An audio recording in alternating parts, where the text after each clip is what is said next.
Prisão após condenação em segunda instância. Presidente do Senado, Davi Alcolumbre, reúne líderes hoje para tratar do assunto. O presidente da Câmara, Rodrigo Maia, e o ministro da Justiça, Sérgio Moro, também vão participar. A Previdência dos Militares.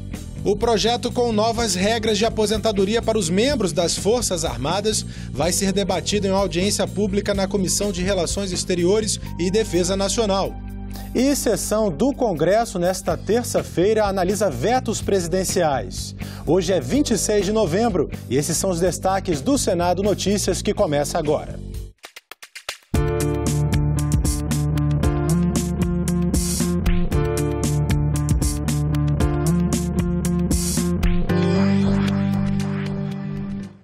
Olá, um bom dia para você.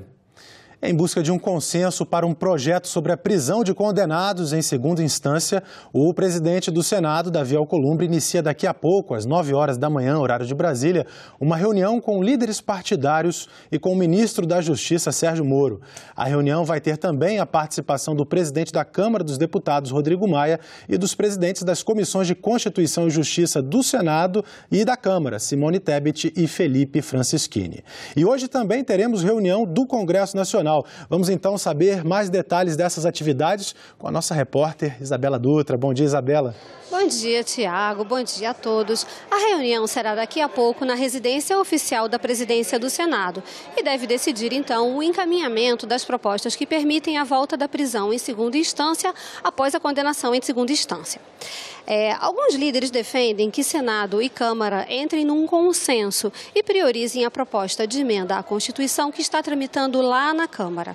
Essa proposta foi votada na Comissão de Constituição e Justiça da Câmara na semana passada e ela determina que a ação penal termine após a condenação em segunda instância. Assim ficariam extintos os recursos aos tribunais superiores. Para entrar, então, com recursos a um tribunal superior, a pessoa teria que, então, entrar com uma nova ação. Os líderes que defendem essa proposta alegam que, mesmo que a tramitação seja mais longa, porque é uma proposta de emenda à Constituição, ela, mudando a Constituição, ela garantiria uma norma jurídica que daria validade a essa proposta. Só que, Tiago, existe um outro projeto tramitando aqui no Senado, que inclusive está na pauta da Comissão de Constituição e Justiça dessa quarta-feira. Esse projeto permite a volta da prisão em segunda instância por uma mudança no Código de Processo Penal. Quem defende esse projeto alega que a tramitação é mais rápida, seria uma tramitação bem mais rápida, e como não muda a Constituição, não altera uma cláusula pétrea. Então, não teria essa discussão se seria constitucionalmente válido ou não. Então, essa definição deve sair daqui a pouco, depois dessa reunião lá na residência oficial da presidência do Senado. E hoje, como você disse, o Congresso se reúne para decidir, para deliberar sobre 11 vetos do presidente da República, Jair Bolsonaro, a matérias aprovadas aqui no Legislativo. Um desses vetos é sobre normas eleitorais. O presidente vetou a recriação da propaganda político-partidária gratuita em rádio e TV. Também barrou o uso de recursos do fundo partidário para o pagamento de punições por infração à lei eleitoral. Vetou gastos ilimitados com passagens aéreas e a anistia a multas eleitorais. Outro veto é o projeto que previa a emissão eletrônica da carteira de trabalho. Se esse veto for mantido, a lei só vai permitir essa emissão eletrônica quando houver justificativa. O Congresso se reúne, então, daqui a pouco, quer dizer, mais tarde, às 14h. Tiago. Obrigado, Isabela. Nós vamos acompanhar tanto a reunião do Congresso quanto a reunião de líderes lá na residência oficial do Senado. Muito obrigado. A CPI mista sobre notícias falsas deve ouvir hoje o ex-ministro-chefe da Secretaria de Governo da Presidência da República, General Santos Cruz. Ele foi convidado para a reunião que ocorre a partir de 13h. O ex-ministro Santos Cruz afirmou em entrevista que sua saída do ministério foi o resultado de ataques de uma milícia digital, ligada a apoiadores do atual presidente da República, Jair Bolsonaro. Ele ficou no governo de janeiro até junho em uma das pastas consideradas mais estratégicas. O general foi convidado pela CPMI para explicar a afirmação. Os pedidos foram feitos pelo senador Rogério Carvalho, do PT de Sergipe, e pelo deputado Marcelo Ramos, do PL do Amazonas. A comissão mista investiga ataques cibernéticos que atentam contra a democracia. A volta da tributação sobre lucros e dividendos no país vai ser discutida na Comissão de Assuntos Econômicos a partir das 10 horas da manhã. Entre os convidados para o debate estão representantes da indústria, do comércio e do setor bancário. Os lucros e dividendos das empresas começaram a ser taxados no Brasil quando foi criado o Imposto de Renda em 1926. Mas em 95, a cobrança foi interrompida. Um projeto de lei em análise no Senado tem o objetivo de acabar com essa isenção às pessoas jurídicas e estabelece que 15% dos resultados financeiros pagos sejam descontados na fonte. Na opinião do senador Isalci Lucas, um dos autores do pedido de audiência pública para debater o tema, taxar a distribuição de lucros exige como contrapartida a redução da alíquota do tributo. Essa modificação deve ser feita na reforma tributária, até porque nós temos empresas que já pagam muitos impostos e que são tributadas pelo lucro real, que já é uma extorsão, realmente é um dos países que mais cobra imposto do mundo, e que agora, tributando os dividendos pagos, você onera ainda mais. Então, corre-se o risco das grandes empresas que têm lucro real, que já pagam muito imposto, desviarem os investimentos para outros países. E agora nós vamos conferir a agenda das outras comissões do Senado para amanhã desta terça-feira. Vamos ver aqui no nosso telão. Daqui a pouco, a partir das 9 horas da manhã, já vai aparecer aqui, a Comissão de Direitos Humanos vai fazer uma audiência pública para discutir o enfrentamento da violência contra a mulher. Inclusive, aqui no nosso jornal, nós vamos ter uma entrevista especial sobre esse assunto. Às 11 horas, na Comissão de Educação, Cultura e Esporte, haverá exame de projetos. Um deles é o que cria o Dia Nacional de Segurança da Vida nas áreas de barragens. Também às 11 horas haverá reunião, agora não, voltamos aqui para a CDH, mas às 11 horas da manhã vai haver uma reunião da Comissão de Relações Exteriores e Defesa Nacional, que faz uma audiência pública para debater o projeto que propõe mudanças no Estatuto e na Previdência dos militares das Forças Armadas. E ainda às 11 horas haverá a reunião deliberativa da Comissão de Infraestrutura. Na pauta, entre outros, o projeto que altera a legislação do setor elétrico com o objetivo de promover a expansão do mercado livre de energia elétrica. E às 11h30, a Comissão de Transparência, Governança e Defesa do Consumidor tem reunião para examinar projetos. E um deles é o que proíbe a cobrança de taxa de religação de serviços públicos, como água e energia. Agora, assunto muito importante. Em sessão especial, nesta segunda-feira, o Senado celebrou o Dia Internacional para o Fim da Violência contra a Mulher. A data foi escolhida oficialmente em 1999 pela ONU, em memória ao assassinato de 3 irmãs da República Dominicana, que lutavam por soluções de problemas sociais. O Dia Internacional da Não Violência contra a Mulher é comemorado no dia 25 de novembro. A data foi escolhida para homenagear as irmãs da família Maribal, Patria, Maria Tereza e Minerva Maribal. Elas foram torturadas e assassinadas nesta mesma data, em 1960, a mando do ditador da República Dominicana, Rafael Trujillo. As irmãs dominicanas eram conhecidas por Las Mariposas e lutavam por soluções para problemas sociais. Em sessão especial, os senadores comemoraram a data. De acordo com as estatísticas, 1 em cada 3 mulheres sofre violência doméstica. E a violência contra a mulher é uma questão social e de saúde pública. Não distingue cor, classe econômica ou social e está presente em todo o mundo. Não podemos falar em combater a violência contra a mulher sem envolver os homens nos debates. Portanto, é necessária a participação efetiva do homem, não só nas discussões, mas a começar também da atuação incisiva nos programas de combate à violência contra a mulher. Os debatedores falaram sobre o cenário desejado para o futuro e as medidas que precisam ser feitas. Uma sociedade que precisa ter o respeito pela mulher independentemente da roupa que ela traje, uma sociedade que precisa saber que a mulher não é um saco de pancadas de homens. Precisamos entender que já temos muitos fatores contrários a nós mulheres e que se nós não nos respeitarmos, ninguém vai nos respeitar e não vão dar crédito à nossa voz. Hoje eu seria mais uma na estatística do feminicídio. Eu sou mais uma na estatística das mulheres que foram agredidas, violentadas e que venceram. Estão iguais a mim. Criem coragem. Denunciem. É possível sim, porque somos mulheres, somos fortes. E eu tenho certeza que como eu consegui chegar aqui, você também consegue. Como planta nova.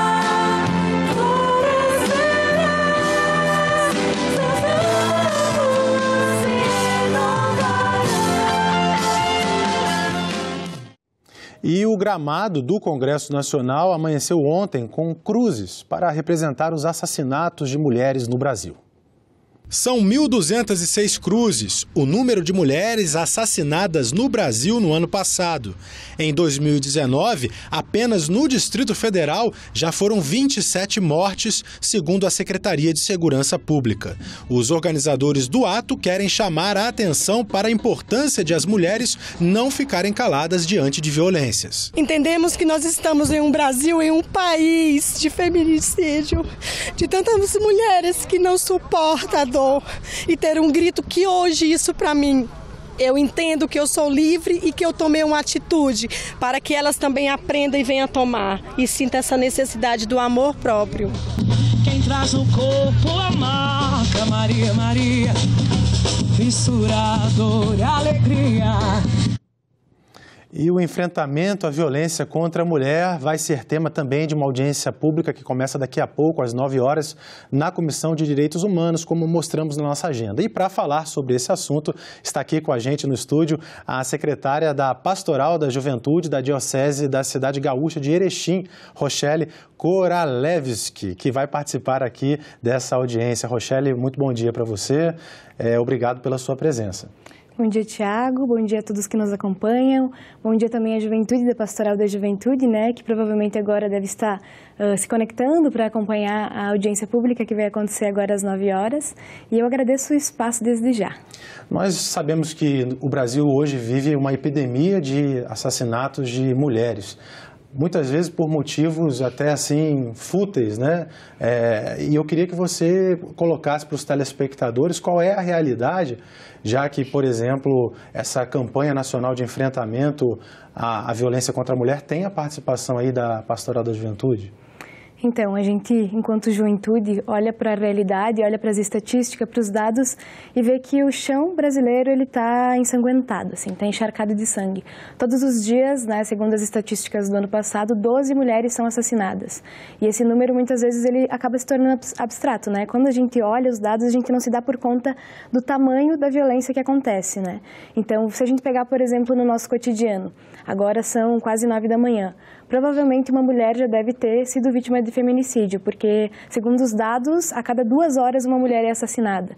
Então, essa violência ela é muito gritante, né? Então, além do feminicídio, existem outros tipos de violência, né, que as mulheres estão expostas diariamente. Pois é, Rochelle, o que causa, na sua opinião, e do seu grupo, essa onda de violência contra as mulheres?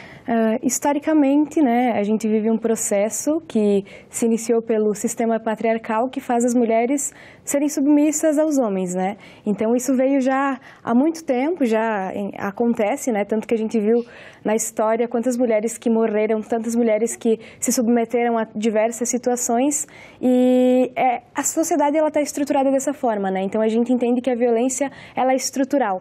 Por isso que a gente debate uma campanha que quer acabar com os ciclos de violência, porque a violência ela não se dá de uma forma só, né? Eu simplesmente não acredito que um homem ele acorda de manhã num dia e pensa, hoje eu vou assassinar minha mulher. Antes do feminicídio, várias outras violências já acontecem, né? Como a violência psicológica, violência moral, violência física, e a gente quer romper com esse ciclo, né? Para evitar... Exatamente isso que eu ia perguntar, Rochelle. Como trabalhar para que o homem, o companheiro um esposo, não é verdade? Como é que pode trabalhar a consciência dele para que ele não o agrida? E também, no caso também, tem casos ao contrário também, que mulheres também cometem certos tipos de violência, né? Como é que trabalhar essa consciência familiar, já que praticamente 42% dos casos acontece dentro da família. Uhum.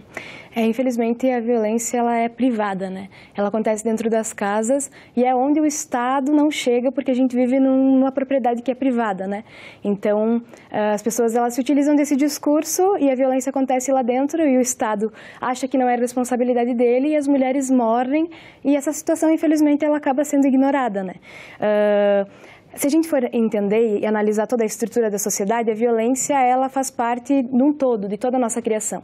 Se a gente for nas escolas, por exemplo, e ver as crianças, o primeiro ato que a criança tem quando ela é contestada ou ela é, enfim, violentada é responder com a violência. Então, a gente aprende a violência desde a nossa concepção, mais ou menos. Assim, o primeiro ato que a gente tem é um ato violento. Só que a gente vive num sistema, né, que é patriarcal, que é baseado numa hierarquia em que os homens ficam em cima e as mulheres ficam embaixo. E, de fato, tem situações de violência porque todo mundo acaba reproduzindo essa violência. Mas se a gente for pegar os dados, os homens são quem violenta as mulheres, né? São exceções dos casos em que as mulheres, né, acabam cometendo esses delitos. Sem dúvida. Então, como é que a campanha vai querer trabalhar essas questões? Porque, evidentemente, há de se ter uma punição. Esses casos não podem ficar sem, né, uma punição, mas também toda a campanha precisa conscientizar também. Como é que está estruturada a campanha? Dentro da Pastoral da Juventude, a gente trabalha muito no método ver, julgar e agir, né? A gente vê, né, entende a nossa realidade, faz a leitura, a gente julga a partir do Evangelho, principalmente em João 10, quando Jesus vem e diz que quer vida e vida em abundância para todo mundo, independente de quem seja. A partir disso, então, a gente caminha com uma campanha que denuncia, mas também anuncia. Por isso a gente está indo até os grupos de jovens, até as comunidades, para fazer esse diálogo de conscientização, mas também de fazer com que as pessoas se sintam sujeitas desse enfrentamento à violência, né? Que elas não se entendam como passivas no processo, mas como ativas, como participantes, como necessárias para enfrentar essa violência. Então, a gente trabalha numa perspectiva de conscientização e também de educação, né? A gente quer educar as pessoas para que a gente construa um mundo com novos homens e novas mulheres que não se pautem por meio da violência. Você está falando, Rochelle, sobre a construção da cultura da paz, né? Que também é muito importante, evidentemente, para qualquer sociedade. Uhum. Bom, eu queria que você, já você vai participar lá na audiência pública, na Comissão de Direitos Humanos, queria deixar o espaço aberto aqui para você dar um recado para as mulheres sobre como elas podem agir diante de situações de violência. Acho que o primeiro passo é muito difícil, né? Porque a violência ela está naturalizada dentro da sociedade e muitas vezes muitas mulheres passam a vida inteira sofrendo violência e acham que aquilo é normal. A gente vive ainda numa sociedade que algumas instituições legitimam essa violência, né? Alguns discursos, como do Estado, alguns discursos religiosos também acabam legitimando a violência. Então, as mulheres, muitas vezes, quando se casam, elas assinam o matrimônio e parece que é um contrato, né, para aceitar qualquer coisa. Então, a violência... O primeiro passo é desnaturalizar, entender que todo mundo é sujeito, né, e que a violência não pode acontecer. O segundo passo é denunciar, né, é denunciar, é ir até o poder público, é ir até a delegacia, só que daí a gente cai num outro problema, né? As estruturas não chegam a todos os espaços, a todos os locais, mas assim, se perceber na violência, procurar grupos, né, conversar com outras mulheres, enfim, pesquisar mais sobre a temática, né, tentar entender como tudo isso acontece e viver uma solidariedade, né? Enquanto mulheres, a gente perceber que a gente não está competindo aqui no mundo, né? O capitalismo, né, e todo esse sistema faz a gente viver em competição, mas a gente não quer ser dessa forma, né? Porque essa competição também nos mata. Então a gente quer caminhar de mãos dadas, juntas, para um mundo em que a violência não exista, assim, que ela seja superada. Tá certo. Muito obrigado, Rochelle, pela sua participação, por você ter exposto aí a sua opinião e também da Pastoral da Juventude. Muito obrigado. Eu que agradeço. Foi sancionada a lei que pune com até 5 anos de suspensão de comparecimento a eventos esportivos os membros de torcidas organizadas que promoverem tumultos ou atos de violência mesmo em locais distintos das competições, como hotéis ou centros de treinamento. Outra lei publicada no Diário Oficial da União desta terça-feira é a que permite a interceptação de correspondência de presos condenados ou provisórios para ajudar nas investigações criminais ou na instrução do processo. A Comissão de Direitos Humanos debateu em audiência pública o Mais Brasil, pacote lançado pelo governo que pretende reformar o Estado brasileiro. São 3 propostas de emenda à Constituição que tratam do Pacto Federativo, dos fundos públicos e uma emergencial. Segundo o representante do Ministério da Economia, os governos federal, estaduais e municipais estão engessados, sem capacidade de investimento e sem dar conta das próprias obrigações. O nível de gastos é elevado, a gente tem um excesso de despesas obrigatórias, não só na União, mas também em estados e municípios. E esse é o resultado do modelo fiscal que a gente tem hoje. O investimento feito em 2018 foi só de 25 bilhões, é como se fosse R$100 por pessoa, é muito pouco. Para mudar esse quadro, os gestores precisariam de flexibilidade, dispor de opções para usar a verba pública. Você hoje com a União, com 93% de despesa, sendo despesa obrigatória, você não consegue fazer qualquer gestão. Estados e municípios não é diferente. Esses sacrifícios devem ser distribuídos proporcionalmente à capacidade contributiva de cada um. E está se preservando todo mundo que tem capacidade de poupança, ou seja, aqueles que são detentores de título da dívida pública. Os ganhos de capital estão intocáveis. Surgiram questionamentos. Como manter um serviço público de qualidade se a previsão é de redução do número de servidores? Temos uma previsão de, nos próximos 3 anos, de uma redução de quase 400 mil servidores públicos. Com essas perspectivas apresentadas, que ferem garantias e direitos desses trabalhadores, nós ficamos pensando como é que o Estado vai funcionar. Nós temos 1.761 acidentes por dia. São 73 acidentes por hora, um acidente a cada 49 segundos. O enfraquecimento do Ministério Público do Trabalho na fiscalização desses acidentes interessa a quem? Uma das medidas pretende acabar com municípios pequenos que não têm arrecadação em certo patamar. Fala-se em algo superior a 1.000 cidades. Se fala muito é que a área política do município custa muito caro. O prefeito, o vice-prefeito, secretários e vereadores. Em média, de todo o gasto de pessoal que uma prefeitura tem, a área política custa 5% desse valor. Então, não é uma economia muito grande, né, tu extinguir os municípios. Houve uma proliferação muito grande de municípios no Brasil. A gente entende que isso precisa ser revisto, lógico, de novo, com um aperfeiçoamento aí dessa norma que foi proposta.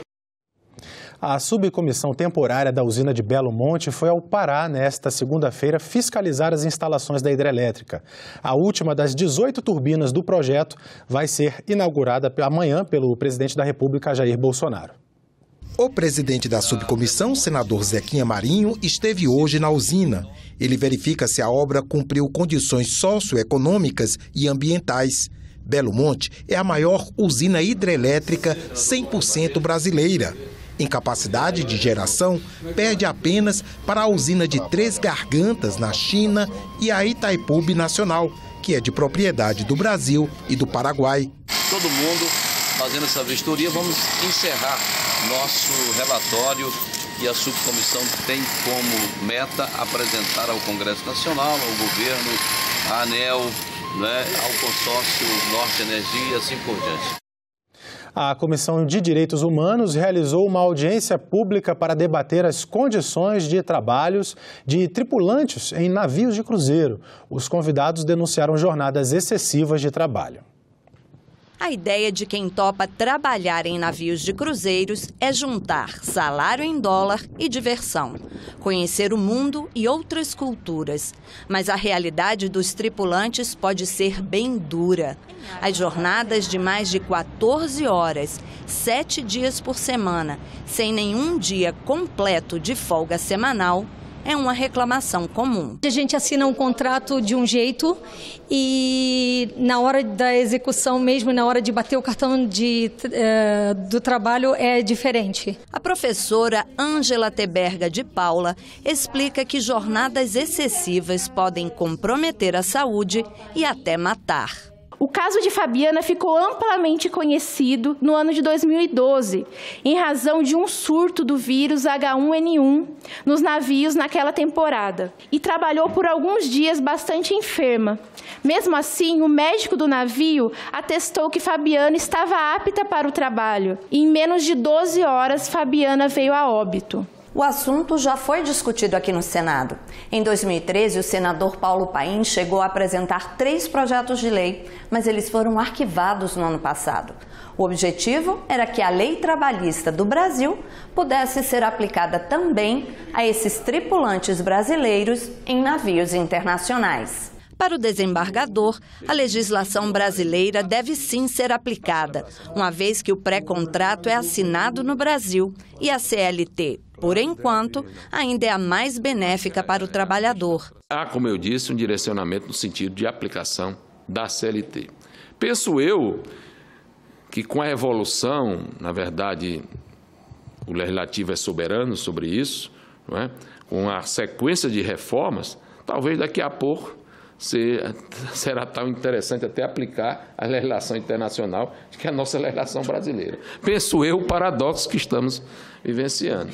O procurador do Trabalho reconhece a dificuldade de fazer valer a lei brasileira em navios onde trabalham cidadãos de mais de 30 nacionalidades ao mesmo tempo. Ele acredita que a melhor opção é o Brasil ratificar a Convenção sobre Trabalho Marítimo, MLC, na sigla em inglês. Aprovada na Câmara em setembro, ela aguarda votação no Senado. Nós entendemos que a normativa da MLC, ela reúne elementos que trazem uma segurança jurídica e estão num patamar, e com todo respeito ao desembargador Paulo Regis, nós entendemos que está com um patamar melhor que a CLT. O senador Paulo Paim disse que vai reapresentar os 3 projetos de 2013. Todo mundo sabe que um projeto, para ser aprovado, tem que ter uma certa pressão, né? Quem puder, por e-mail, por correspondência, por WhatsApp, pedir aos senadores que aprovem o projeto, pode saber que quando é arquivado, eles não fazem o lobby para que não vote. E aqui é uma luta de Davi contra Golias. O programa Jovem Senador, que é realizado anualmente desde 2011, começou a edição 2019 ontem. Estudantes do ensino médio de 26 estados, mais o Distrito Federal, vão conhecer Brasília e aprender sobre o processo legislativo aqui do Senado. Eles são vencedores do concurso de redação que teve como tema Cidadão que acompanha o orçamento dá valor ao Brasil. Nesta edição foram inscritas mais de 120 mil redações. Os olhares curiosos não escondiam a empolgação da turma que desembarcou na capital do país. Alguns entraram pela primeira vez em um avião, outros nunca tinham deixado a cidade natal. Nem o clima nublado esfriou a emoção dos estudantes que vão ver de perto o funcionamento do Senado. Expectativa grande, mas antes, uma selfie para eternizar a experiência. Toda a correria que teve até o aeroporto, até chegar aqui, e só esse pequeno momento do dia, acho que já superou as expectativas, porque o que eu achava que ia acontecer no primeiro dia ou no começo, já foi maior do que eu pensava, né? Então é algo inacreditável. A primeira parada foi a Catedral. O lugar que eles só tinham visto pela televisão arrancou suspiros e ganhou a admiração dos estudantes. Em seguida, o Senado. A alegria tomou conta da turma que pôde conferir a exposição com as redações do concurso. Os pais dos 3 primeiros colocados vão poder acompanhar, durante 2 dias, a maratona dos filhos. Eu tenho certeza que vai ser uma semana muito proveitosa, né? E a gente está aí, curtindo, né? Aproveitar o tanto que a gente pode, né? E torcendo por eles também. E essa turma vai ter uma programação intensa. Vão conhecer o Palácio do Planalto, o Supremo Tribunal Federal e o Congresso Nacional, é claro. Aqui, os estudantes vão discutir o tema da redação, conhecer os senadores, acompanhar as votações e conhecer o processo legislativo. E quem deu as boas-vindas para os estudantes foi o senador Irajá, presidente do Conselho do Jovem Senador. Para mim é uma grande alegria poder estar participando ativamente, recebendo não só como senador, mas também como entusiasta do programa. E eu tenho certeza que eles vão levar grandes experiências que vão aprender aqui no Senado Federal dos seus estados. E vão poder também testemunhar um pouco do funcionamento da casa, podendo dar ressonância aos trabalhos que nós realizamos para os seus municípios.